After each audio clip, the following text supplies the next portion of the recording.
Welcome to the J3U University podcast. I'm your host, John Jewett. And I'm your co-host, Luke Miller. Our mission is to elevate the physique coaching standard and deliver the highest level of competitors to the stage. Let's jump into today's episode.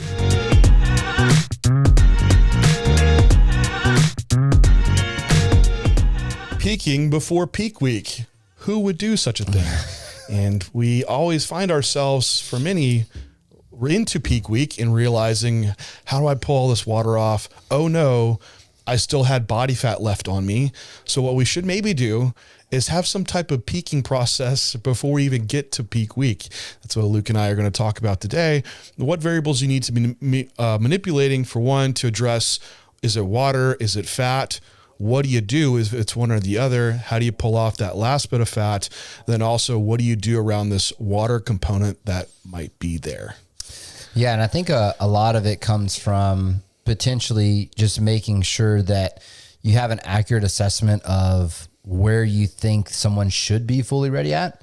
So this is where, like, to me, when I'm mapping out the timeline, using like previous show photos with that body weight relative to whether they've been fully prepared, so that when I'm starting to get close to that range that I think is appropriate for the amount of tissue that should have been added in that time frame, of like, hey, you should be in contest shape, and we're not seeing it, then that's kind of where I'm starting to say, okay, I need to start testing what's driving skewing of these visuals. Is it water? Is it fatigue? Is it a combination? Or is it just simply there's more fat and there's not as much tissue accumulation that happened in that off-season phase? Yeah, I think for the majority people that are out there, just assume you have more fat left to pull off, and don't assume that that's just water. If you do think it is water, then we test those things, because we don't want to run into, now you're 3 weeks down the road and you don't have the opportunity to now address the body fat piece. So I think once we're within this like kind of 3 to 4 week area is when you might start really watching this closely. Mm-hmm. And it's also, I think, just, if you do try to delineate between the body fat and the water piece, what I'm usually seeing visually is that the visuals don't quite make sense as far as their normal fat distribution patterns. And in the context of, like, you'll see someone that looks maybe dug out from hamstrings and glutes, lower back. However, their quads just aren't hard. And you're like, what's going on? Why is it body fat just on their quads? It's like, well, that's not atypical. Or that's just not even typical for normal fat distribution patterns, right? For this type of person, maybe previous weeks in the past. So what might that be indicative of? Well, this is probably a fatigue issue. Their quads are inflamed and they're not seeing the detail there. So that is kind of like one example of a fatigue problem. That is what's skewing the visuals, but not necessarily when we look to the other areas for the body fat assessment. Yeah, and I would tend to agree with that, especially like this is where a lot of times the previous show photos I find very useful is knowing what, if they didn't make it all the way, like what wasn't there. Because if it's showing through, like if glutes are something that doesn't come in for someone, but I prep them to the point where glutes are showing, it's like, man, like this is probably not a body fat issue. I need to start looking at these extraneous variables that could be driving some of this. And I think a good place to start probably is fatigue.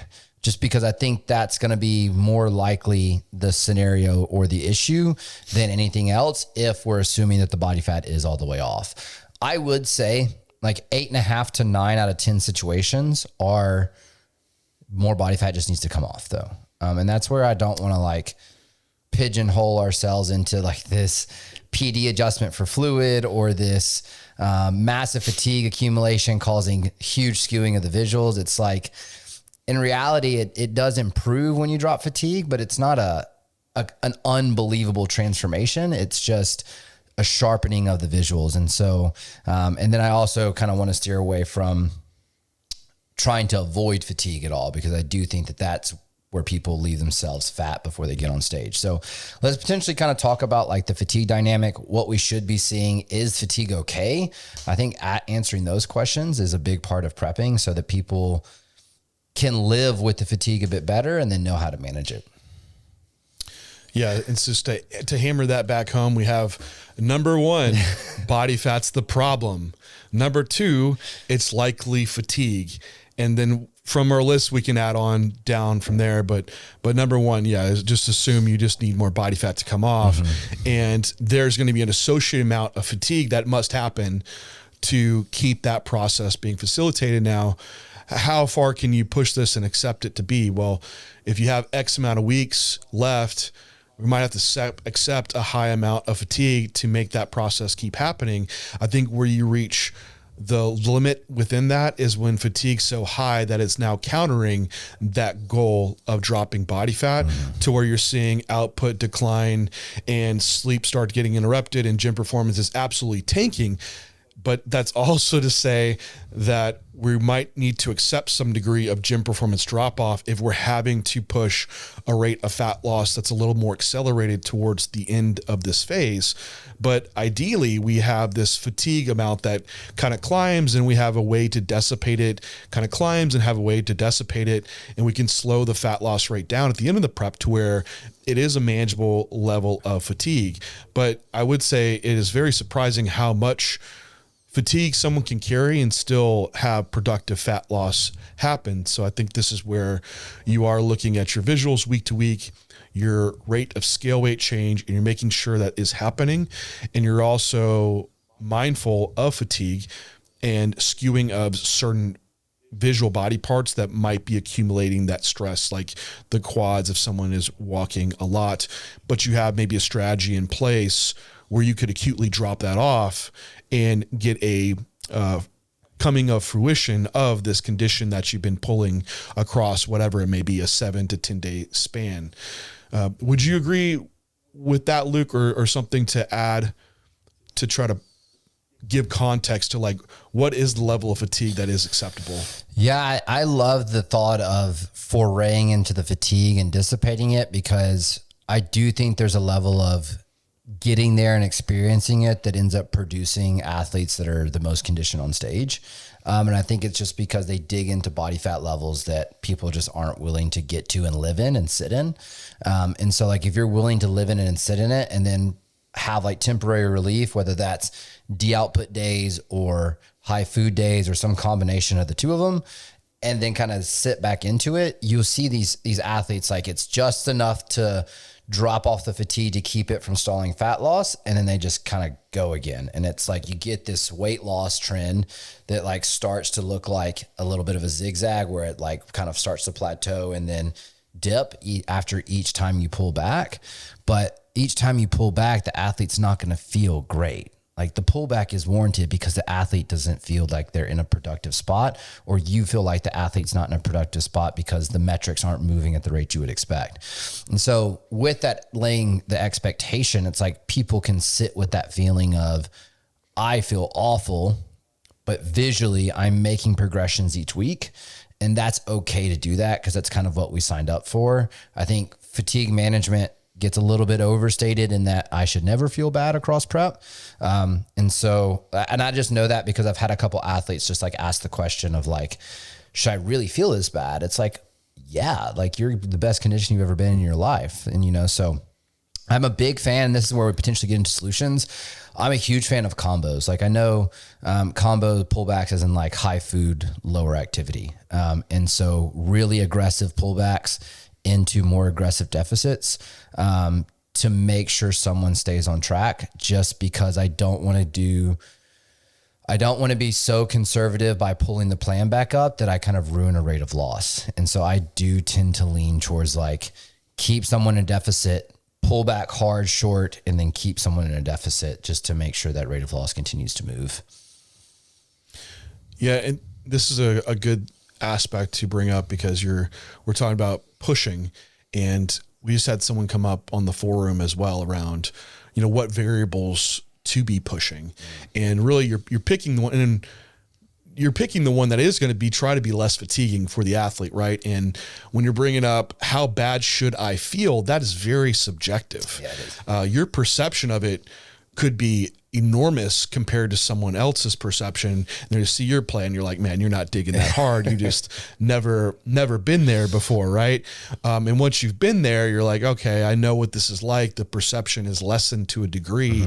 So perception of it, it's hard to quantify like what that subjectively should feel like and is acceptable. But I think we should just try to look at more of the objective metrics of, hey, where's, gym performance at this state, as objective as it can be, but looking at like the logbook, then as a coach, looking at scale weight, looking at visuals and trying to gauge off that, is that a reasonable amount of fatigue that is being present? But when we have this, like, hey, there's a little bit more fat left to pull off. Yeah, pick that variable, whether it's food or cardio or some type of lipolytic, that's going to be the option to create the less fatigue for that person, and likely would be less skewing of the visuals and also more manageable for the person. So whether that is a little bit more cardio or steps or a little bit less food or sort of combination of the both, or it could be even, hey, you know what, it is time to use some type of fat burner in place to keep food up and keep cardio at the state that it's at. And then usually that variable, that the one you didn't touch, might be the one you need to pull back on when you're giving them that relief, right? So if cardio's topped, you're like, I can't do any more cardio. My legs are getting fatigued. We push food down in turn on that day where we need to pull back and have that relief of fatigue. Likely it's the cardio variable that should be adjusted because that's the one that was already maxed out, causing the problem, or not the problem, but the variable that pushed beyond would drive fatigue up and make more psychological stress. So that pushing state in those final stages, I lean with you, Luke, that I rather keep someone on the flatter side, give it that, training performance is within reason, and then pulling back on output generally to drop off fatigue and keep them a little bit glycogen depleted, rather than adding a bunch of food in and then having them to suck back down. I think that could be a better route to go. But for the variables, I think that's kind of at least my decision process of walking through it of how do I want to push them and how do I want to pull them back? Yeah. Matching the psychological preference, or I guess psychological capabilities to manage whichever one you're pulling or pushing, is huge to match it correctly. Cause I think you not only get like let's say output's the problem, right? You not only get the physical drop, but you get the psychological drop in stress, right? Which then compounds to more progression metric off the back end. So I do think that's important to understand your client in that level, which is, sometimes like the first time prepping someone, you're kind of searching for what does it for them the most. Like you might first time be a little bit more aggressive activity wise and not make food bumps. And it's just not the response you expect off the back end. So you switch it for the following or whatever. But really, like, it comes down to making sure that rate of loss week to week, which is where like people get on the back end of prep, people get so obsessive with their scale weight every day. Like they jump up a weight and they kind of like freak out a little bit. I'm more looking at the trends, and like, this is, I actually get more trend based the later in prep that I get, because I need to see it relative to where we were in the previous weeks to make sure that that line is still going down. So like I have people check in twice a week in prep. And so like, let's say it's a Monday, Thursday, I'll often compare Mondays to Mondays and Thursdays to Thursdays throughout that process, just to make sure that even if like Monday jumps up from Thursday's weigh-ins, if that previous Monday or this Monday is lower than the last one, I'm moving, and that's good. I have a lot of athletes who operate really well with understanding that dynamic too, because now they're encouraged seeing that Monday weigh-in, knowing that it's lower than the previous Monday, rather than defeated because it's a little bit higher than that last Thursday. And a lot of that comes to like, where does sessions fall during the week? You have a false high on Monday because you train legs on Saturday. And so educating an athlete to know that that's how we're looking at these variables can help you psychologically manage an athlete as well. Thanks everyone for tuning in to today's podcast. Are you struggling to hit your peak on show day? Feeling lost in the off season? Upgrade your coaching game with J3 University. Our program covers everything from off season to contest prep to peak week, all based from real client results. Along with our comprehensive physique curriculum, you'll also get access to our 4 rooms with our J3U team to answer any questions you have, and live Q&A sessions to further your coaching and athlete experience. We are the source of education for top top IFBB pros and coaches. Join us to elevate the coaching standard at J3U University. Let's get back to today's podcast. Yeah, I can have like a check-in like the day after the pullback day, or whatever it's more food or less cardio, to where that's kind of standardized. Then we have like 3-4 days later after they're back into digging, like what does that look like? And I think that's great to be comparing across the similar time points throughout the week for that rate of change and that trend line. I even myself being in prep now, it can get emotional. Like I got on the scale this morning, right, and it was a little higher than yesterday. It's like, all right, that's it. I'm not gonna be ready. It's like it's so emotional, right? But then you look like, okay, no, breathe. And look over your last trend of the last week. Oh yeah, I pulled down like 3 pounds and I had like, a sushi meal and stuff. So it's like one day doesn't reflect like what's happening across the week.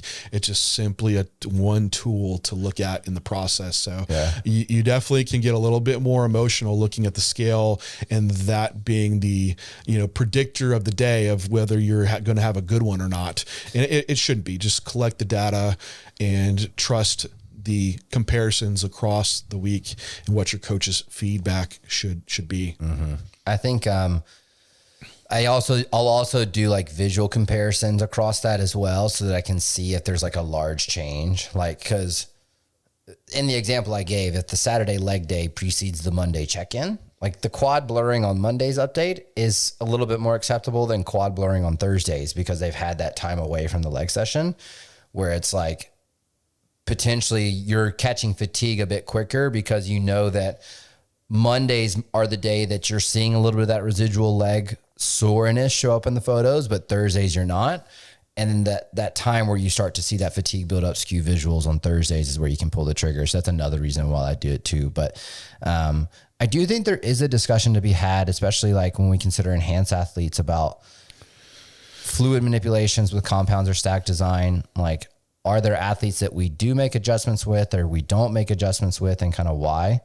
I do think that's maybe like the smaller piece of the puzzle for most athletes, but I think once you kind of lay out the fatigue stuff we just laid out, that's probably the next place to go.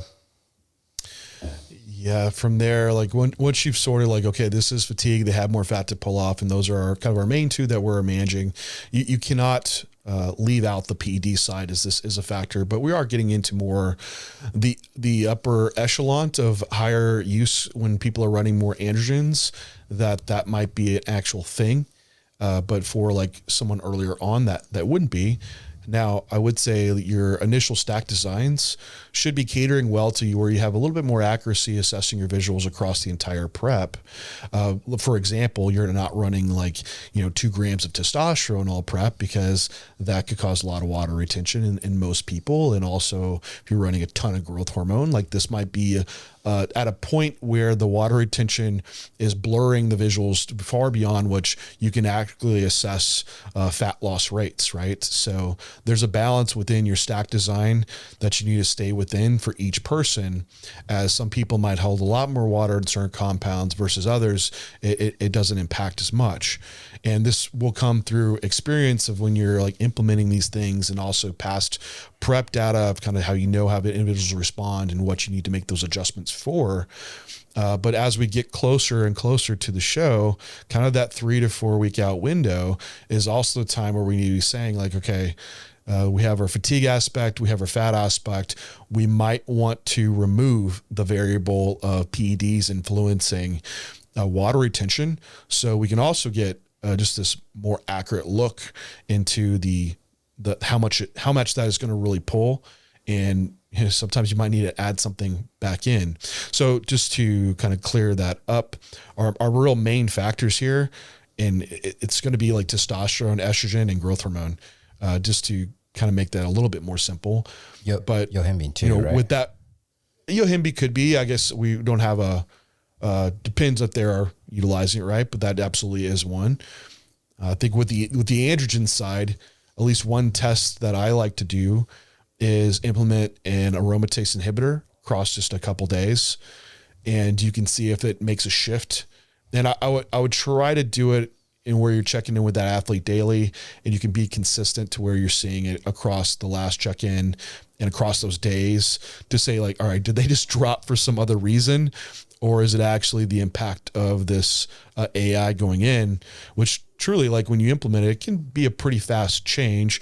The next day they might look 2 pounds, it might be 2 pounds lighter. And you can see those visuals tighten up in those common areas where they're the last ones to pull in, where we typically hold more water around like glutes, lower back area. And if so, this could prompt the decision at this 3 to 4 week mark that you need to make the testosterone adjustment. And you can do so, then that will trickle down across the weeks and have impact into your peak week. Same thing could go for growth hormone, right? You could have a reduction and see how much that plays out. Then every 4 to 5 days, you can make further reductions until you see a point where you might drop off some fullness and you should hold there or bring a little bit more back in. For some people, they might need to be completely pulled out. These are usually your guys that have a really hard time getting to that condition level, but they stay very round and bubbly anyway. The guys that might need to keep it in are the ones that get grainy hard. And if you pull it all out, they end up losing that roundness that they had. So there's a balance to strike of when do you cut out testosterone growth hormone. It's based on the assessment of the individual and how much that might need to scale up and down. And then the last piece you brought up, Luke, with the yohimbine aspect is that it can drive a bit of water retention and indirectly also impact, right, anxiety and sleep. And so those usually I say, hey, when fat loss is over, we drop out yohimbine completely. And then some of your other fat loss agents are usually not as impactful, like clenbuterol. That might be something that gets just tapered down a little bit, just depending on where it was at. Yeah, and I go about my testing process extremely similar, like exactly the same way. I will say, like, unless I'm coaching the guy that's extremely grainy and I know that the GH is helping with the fullness component, I do tend to be a bit more aggressive pulling that out. Like, I'd say the majority of clients, I will pull that. It's just probably an anecdotal piece for me more than anything. But I do think that it's outside of those, like, you're not really considering much else unless you're running drugs you shouldn't be running in a contest prep setting. Like, that's just kind of the assumption you're making here. Like, there's no Nandrone in play. There's no dumb orals in play, like that kind of a thing. Yeah. So why I do this earlier is that a lot of times these things are left in place without modifications done earlier. Then it's waiting to like the last week to make those changes. And then when you see it come to fruition of like, all right, how much water comes off, it ends up not being that impactful for some. And you're like, oh damn, there was more fat to pull off, or you're trying to leverage cutting water and diuretics to pull off the water from the drugs to begin with. So it's kind of like this Band-Aid situation. It's like, why don't you address the root problem first? And you won't have to do this double down on different variables that could all of a sudden lead you having someone not nail it on show day by cutting too much water out and them losing a ton of their fullness and getting flat, right? So yeah, I agree. If we can come into that peak week and simplify it and remove the drug variable, and we have that all sorted out, it makes your peak week a lot easier to only have to really worry about, hey, we're going to carb up this person. We just need to manage water a little bit. And that's really it. And so that's kind of the idea around peaking before peak week, is that we're not leaving so many of the variables to just the last couple days of the show.